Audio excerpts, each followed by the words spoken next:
गुजरात में यूसीसी को लेकर बड़ी खबर सामने आ रही है। गुजरात में यूनिफॉर्म सिविल कोड की तैयारियां तेज हो चुकी हैं। सरकार को जल्द सौंपा जाएगा ड्राफ्ट। बताते चलें, यूसीसी पर बनी कमेटी की 38 मुस्लिम तंजीमों से बातचीत हुई है। यूसीसी पर बनी कमेटी ने 19 लाख सुझाव जुटाए हैं। यूसीसी कमेटी ने 33 जिलों का दौरा किया है, तो वहीं जिले के सियासी और मजहबी लीडरान से राय ली गई है। सुप्रीम कोर्ट के रिटायर्ड जज की अगुवाई में यूसीसी कमेटी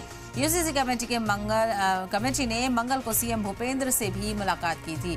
तो यूसीसी को लेकर गुजरात में आपको बताते चलें, जो तैयारी है वो तेज हो गई है और 38 मुस्लिम तंजीमों से बातचीत की गई है। यूसीसी पर बनी कमेटी ने 19 लाख सुझाव जुटाए हैं। यूसीसी कमेटी ने 33 जिलों का दौरा किया था और 19 लाख सुझाव जुटाए गए हैं। जिलों के सियासी और मजहबी लीडरान से राय ली गई है और ऐसे में देखना बेहद अहम होगा कि इस रिपोर्ट में और इन सुझावों में क्या कुछ बताया गया है और कैसे यूसीसी को लेकर लागू किया जाएगा। तो सुप्रीम कोर्ट के रिटायर्ड जज की अगुवाई में यूसीसी कमेटी बनाई गई थी। यूसीसी कमेटी ने मंगल को सीएम भूपेंद्र पटेल से भी मुलाकात की थी। तो गुजरात में यूनिफॉर्म सिविल कोड पर बनी कमेटी ने 38 मुस्लिम संगठनों से भी चर्चा की है और इसी को लेकर हमारे नुमाइंदे इस वक्त हमारे साथ जुड़ गए हैं। हेतल पारेख हमारे साथ जुड़ गए अहमदाबाद से। हेतल, आपसे जानकारी चाहेंगे, यूसीसी को लेकर सुझाव इकट्ठा कर लिए गए हैं और अब कब रिपोर्ट दिखाई जाएगी?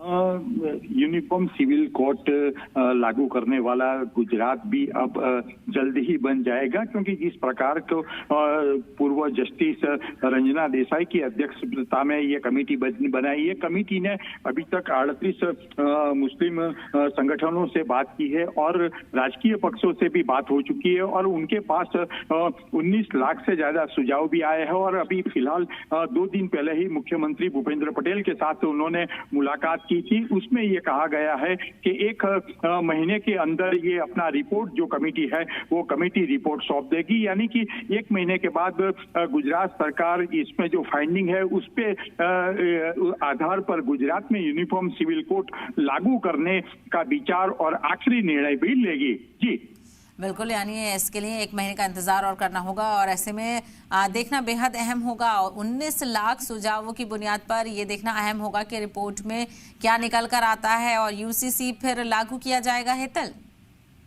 हाँ बिल्कुल, यूसीसी गुजरात में लागू होगा वो निश्चित बात है। सिर्फ समय मर्यादा की जो बात है वो फिलहाल 1 महीने के बाद रिपोर्ट सौंपा जाएगा। उसमें जो फाइंडिंग है उसके आधार पर राज्य सरकार अभ्यास करेगी और अभ्यास के बाद गुजरात में भी यूसीसी लागू किया जाएगा। जी, और साथ ही साथ आपने बताया कि सीएम से भी मुलाकात हुई थी इस कमेटी की, तो किस तरह कोई जानकारी साझा की गई है कि क्या आश्वासन सीएम की तरफ से दिया गया है और क्या कहा गया है कमेटी को? कमेटी को पूर्ण रूप से सहायता दी गई है और सीएम के साथ जब बात हुई तब सीएम ने भी कहा था कि जैसे ही रिपोर्ट सरकार के पास सौंपी जाएगी कमेटी के द्वारा, उसके बाद गुजरात सरकार की मंत्रियों की जो कमेटी है उसका अभ्यास करने के बाद गुजरात में यूसीसी लागू करने के पक्के इरादे के साथ मुख्यमंत्री ने आश्वस्त किया है कि वो गुजरात में यूसीसी लागू करेंगे। जी बिल्कुल, तो ऐसे में देखना बेहद अहम होगा कि गुजरात में कितने दिनों बाद यूसीसी लागू होता है, क्योंकि एक बार फिर से जो तैयारी है वो तेज हो गई है। रिपोर्ट पूरी तैयार हो चुकी है और हेतल, ये भी जानकारी मिल रही है कि इसमें मुस्लिम तंजीमें भी शामिल हैं, चूंकि एक मुखालफत भी देखने को मिल रही थी, नाराजगी देखी जा रही थी यूसीसी को लेकर। बिल्कुल, जिस प्रकार से नाराजगी है उसी कारण कमेटी ने 38 संगठनों से, मुस्लिम संगठनों से बात की है, उनकी बात भी सुनी है और उनके मद्देनजर कमेटी ने उनको भी आश्वस्त किया था कि यूसीसी होगा तो मुस्लिम विरोधी होगा। ऐसी बात कहना अभी जल्दबाजी हो जाएगी, इसलिए उन्होंने आश्वस्त किया है मुस्लिमों को भी कि गुजरात में रहने वाले जो मुस्लिम है उनके लिए भी इस यूसीसी जो कायदा लॉ होगा उसमें तवज्जो पूरी तरह से दी जाएगी। जी बिल्कुल, ऐसे में देखना बेहद अहम होगा कि इसको लेकर और क्या कुछ कवायद देखने को मिलती है। और हेतल, एक और जानकारी आपसे चाहेंगे, ये जो जिन मुस्लिम तंजीमों से बात हुई है और 33 जिलों में दौरा करके सुझाव लिए गए हैं, किसी तरह की कोई मुखालफत तो नहीं की गई है?